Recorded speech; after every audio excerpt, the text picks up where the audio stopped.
Hey, come see us on tour. We'll be in Duluth, Georgia, Jacksonville, Florida, Los Angeles, Tempe, Arizona, and Burbank, California. Go to jimmydore.com for a link for those tickets. Remember in the United States, the railroad workers wanted to go on strike because you can't believe how horribly they're being treated. They don't even get sick days, stuff like that. Well, the same thing's happening in Canada, eh? And the Canadian, well, listen to this. They wanted to go on strike, but guess what happened? Same thing. Just like when Joe Biden and the Democrats and the government smashed their strike and made it illegal, wouldn't let them do it. They're doing the same thing in Canada. This guy breaks it down really well.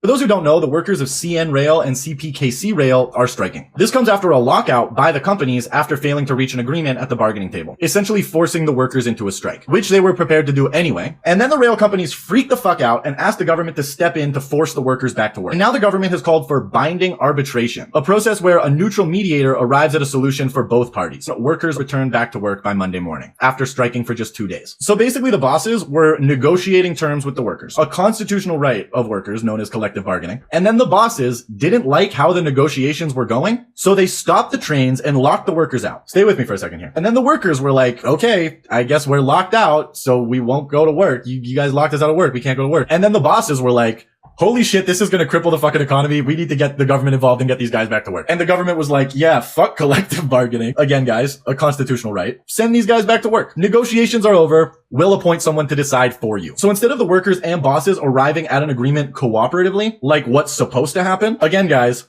constitutional right, the bosses get to essentially end negotiations by force with the help of the government. Like, this is fucking crazy. To explain why the need for negotiations in this case is so important, let's dive into some of the working conditions at Canada's 2 biggest railway companies. Already overworked train crews are being asked to work even more hours, and the union says it doesn't want that to lead to another deadly rail disaster like the one in Lac-Mégantic. Right now, they're on call almost 24 hours a day, 7 days a week. Workers have 2 hours to report to work if they're called in, and they're not told until they get in how long they'll have to work, which in some cases could be a few days. That's right, days. Imagine your boss calls you into work in the middle of the night, makes you work for 3 days, and you have to sleep at the office. And then you try to negotiate the terms of that agreement, and they lock you out of your job, turn it into a national scandal, and get the government involved. Someone's not getting a world's best boss mug for Christmas this year, I'll tell you that. Here's Union President Francois Laporte explaining why it's probably not a good idea to have people operating trains while staying up for days at a time, because apparently that's something that needs to be explained. Everywhere across the country, you see trains passing by carrying chemical products, energy, oil.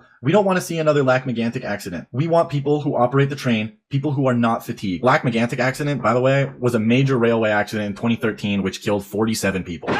Explosion after a runaway train carrying crude oil partially derailed in the center of town. Police are only giving a rough estimate of the number missing because fire and risk of more explosions have kept them from the worst hit area. So if I'm getting this right, it sounds like the union wants workers to be safe and people not to die. Okay, but there is probably more to this story. Let's hear what the railway companies have to say about this. This is the spokesperson for CN Rail, Jonathan Abacassis. One of the railways, CN, says the union is actually more concerned about money.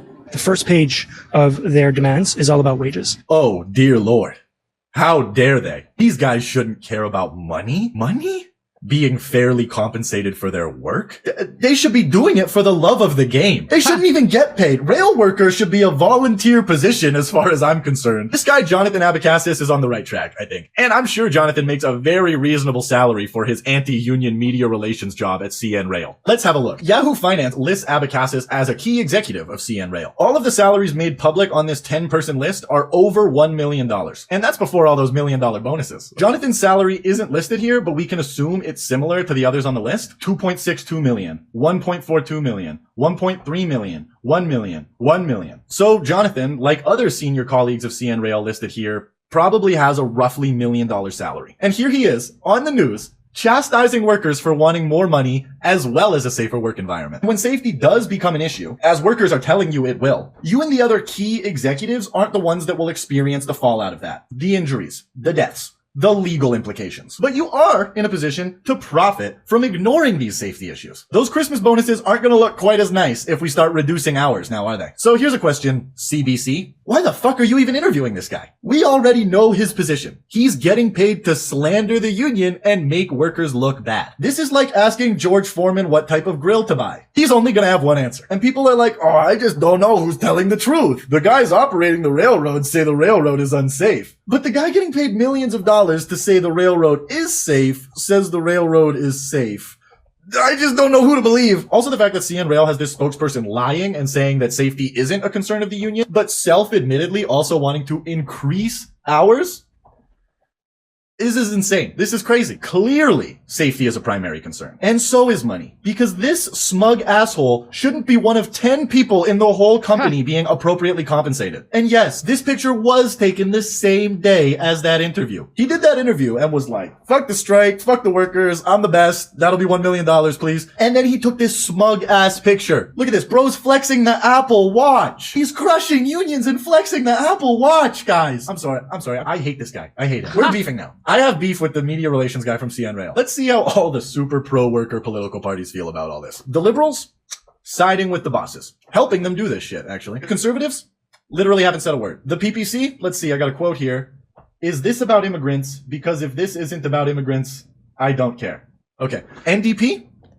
Actually joining the picket line. See, and this is what makes me think Jagmeet is actually kind of base. Jagmeet Singh slams the liberals for being anti-worker and joins the picket line. It's obvious who's truly pro-worker. But it's also obvious that NDP could be doing way more. Like, yo, if you guys want to seem really pro-worker, this is the time to do it. I mean, and this is going to be controversial.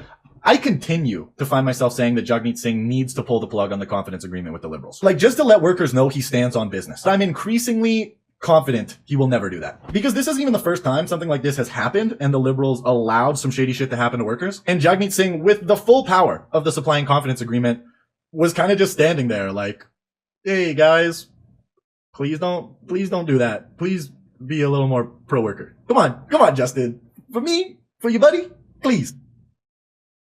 So Kurt Mexican's here. The exact thing that happened here in the United States is happening in Canada. The same unbelievably horrific working conditions that were here in the United States are also in Canada. Eh? And so the only thing, so they go into a negotiation. It looks like the company's going to not come out on the top end of this negotiation with the union. So what do? They lock them out. And then everybody's like, hey, we can't get into the stuff we need. Then the government comes in, says that they have to go back to work at these horrible conditions, and they don't get to collectively bargain anymore, which is their right under their constitution. And so they have to take a government-appointed person, they call it an arbiter, just to decide this labor dispute. Right. How do you think that's going to work out? You think it's going to work out in favor of labor? Or you think it's going to work out in favor of the people who are controlling the government, which is the tycoons who run the railroad? Of course. So this is another reason why the truckers' protest in Canada was important and should continue. That we have no control of our government in Canada or here in the United States. The oligarchs do, and the workers are just going to have to suck it. And when this arbiter comes out with this new contract, they're going to have to sign it because that's going to be what the government says they have to do. They're not allowed to collective bargain anymore. So then they have to sign this new contract. And then under law in Canada, they're not allowed to strike or anything until that contract is over. So this will just keep happening over and over. I don't know when workers are going to get together and stand up against this kind of stuff, but it doesn't seem like anytime soon. The railroads, Jimmy, they also had that liquor strike going on for a while. You know the liquor strike? No, I didn't hear about this. Okay. Canada has this loony-ass system of where liquor stores, their government, it's like they're government union workers. They went on strike. That's the thing that should be private, by the way, liquor stores. So it's so absolutely ridiculous how that works. People automatically are talking bad about unions. Same thing here where people are like, I don't like unions, whatever. Well, guess who else doesn't like unions? The government tells you they like unions, especially railroad unions. You ain't never going to see anybody standing with the railroad union. You're going to see them broken up into separate little tiny unions, like I pull the lever and I shut how they run a train. It reminds me of the Soviet Union was famous for breaking up unions, right? In Poland, didn't they come in there with tanks because they had a union riot? Whatever authoritarian thing there is, they all hate you collective bargaining. And the only collective bargaining that's okay is for nonsense that shouldn't be an issue like that. Yeah. So again, the only power workers have is the threat of a strike. So the government comes in, takes it away, just like Joe Biden came in and took it away from the railroad union here in the United States. And then they got screwed, just like the workers in Canada are going to get screwed. And nobody seems to care, right? Because the media is controlled by the same people who want to screw those unions. That's why. So you don't hear anything about it, except you hear about it on places like this, or on TikTok channels like this, or Twitter. You're not going to hear about it. So people don't care. And then people are like, oh, unions make everything worse. The only power workers have is to collectively bargain. That's the only power they have. That's a successful op. That's a successful thing. That's right.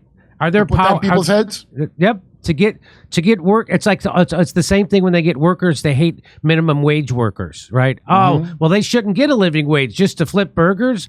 You mean people who work at restaurants? People who work at restaurants, which are wildly popular. Everyone loves to go to restaurants and get hamburgers and chicken sandwiches and pizza and every other. People are wildly popular. Those people who generate billions of dollars in profits for those restaurants, you call them fast food places. I call them restaurants. Somehow they're not allowed to have make a decent living. Why are they not allowed to make a decent living if they're performing a function that the business needs to be performed, and they're generating billions of dollars in profits? So this you've been, it's as Russell Tabular says, you've been you think like a peasant. Your brain has been conditioned by the oligarchy to think like a peasant, and somehow they go, oh well, those aren't never meant to be career jobs anyways. They talking about the fast food workers. Oh, that used to make me furious. Says who? Do you know that almost I think over half of the workers at fast food, they're just supposed to be workers at teenagers. You mean in high school? I mean those kind of things. So why does McDonald's stay open during school hours all year? Who the hell do you think's working there then? No, that's my favorite thing this is why I despise like your classic conservative. They just don't like the dignity of hard work. Always talking about somebody's like the dignity of work. You ever have harder work as fast food? Yeah, and I worked at fast food, and then when you can't live on the shitty money of fast food, they go, "That's a teenager's job." Yeah. Like, my dignity evaporated. Look what happened to all my dignity. So by the way, that's what mind control is to divide everybody along stupidity, and then you're programmed to have a gut unions make everything worse. Well, I'll tell you what, the Writers Guild, compromised as it is at this point, I would have had no health care for a while. Like stuff you work on that makes millions of dollars for somebody, you would have nothing if not for that guild, and they're not even good anymore. And they're not even good. Imagine how much actors and people like me would have been exploited. I remember when I first got the phone call to go do the CBS television show, I was like, yeah, how much is this going to cost me? They're like, no, we're going to pay you. I'm like, what? I get paid? Because I would pay you to go on television because that's what a union does for you, right? And are there problems with certain unions? Yes, there are. That doesn't mean you throw the baby out with the bathwater. I would count on a problem. Because if it's any good, the union, they're going to have to infiltrate it, and they're going to have to start bringing in all that bullshit. We are all wearing masks because COVID is still out there. You see the Democratic Socialist tweet from that girl? Yeah. That's the garbage. And you start hearing, please don't applaud. Make jazz hands instead of applauding. Yeah. So they introduce garbage. That's out of a CIA handbook, how to be annoying. You're going to be infiltrated by the company, and they're going to try to make it into something awful so that you hate unions. But it's just a basic thing. Like a one-on-one, I would rather advocate for myself, sure. But I have a manager for what I do, right, to advocate for me, and then I will if I have to. If you're working with it's a giant company and not like a small business, you literally can't advocate for yourself within a giant company. There's no chance of that. Okay? So, nobody wants to be in a union. They have to be. You have to be. Exactly. Oh, and it's been proven that union workers make higher wages, have better working millions of times over and over. And when unions were strong in this country is when everybody bragged about the middle class and people wanted to come to the United States so they could join the middle class. Well, now union membership is under 10% of workers in this country, and everybody knows workers are being screwed left and right. So, and the only thing that to get back at that, the only way you can fight back is through collective bargaining through a union. And that's why Starbucks, that's why the businesses fear them so much, right? Starbucks does everything to break those unions. Amazon does everything everything to break those unions. And what Jeff Bezos is worth, I think, like $500 billion now. He's got a yacht that's as big as a city block. And but his workers are, so the whole point is he's going to vote Kamala, and there's papers going to promote her as pro-union. That's right. His Washington Post is going to show Kamala, well, unions are good. Yes, unbelievable. So anyway, that's so the same thing they did to the. So you don't think railroad workers deserve a decent living? You don't think railroad workers deserve? Who does then? Is that also a high school job? Is that also a job it's not supposed to be a career? What I mean, what else isn't supposed to be a career? How about food stocker at the supermarket? How about the cashier at the supermarket? How about an Uber driver? How about a taxi driver? How about a bus driver? How about a janitor? How about a maid? Are any of these jobs are they all not supposed to be careers? These are jobs that businesses need done, and then humans show up to do them. And so if you have to employ someone as a full-time worker, they should be able to make a living wage. I mean, they should be able to afford an apartment and food and health care in the neighborhood they work. That's what a living wage is. Can they afford? People always go, what's a living wage? Well, in Los Angeles, if you make $20, they just raised it to $20 an hour. So that comes out to about $40,000 a year if you work full-time. Yeah. The average one-bedroom apartment in Los Angeles runs you about $30,000 a year. Right. Just to let you know. So that's still not a living wage. $20 an hour. You can't afford the fast food at the fast food place that you work at. Yeah, you cannot afford to live, eat, and have health care and transportation at $20 an hour if you work full-time. Look, you want to keep it low? Keep the wages low? You're going to have to stop inflating the money so you can go off these dumbass wars, and you're gonna have to stop jacking up the prices of real estate and do it. There's other ways if they don't want to pay, but they're not gonna. Those sectors are entrenched, just like the mafia. And when people talk about the unions, but then the mafia gets into it. Oh yeah, the mafia union days, those bad old days when people had houses. How about we just don't have the mafia in it, and you still have the living. The standard of living of a mafia-run union. We don't even have that. So there's never been a bigger divide between the rich and the poor than there is right now in the United States. The income inequality in the United States, I bet it's comparable in Canada. Is you got to go back to the times of the Egyptian pharaohs. I used to say since the Gilded Age. It's worse than that. You got to go back to the time of pharaohs in Egypt to find an income inequality as big as it is right now in the United States. All right, over to Steph. At least when it was a depression, they said it was a depression that time. Yes, and the pictures looked a lot nicer than downtown LA. I must say. That's right.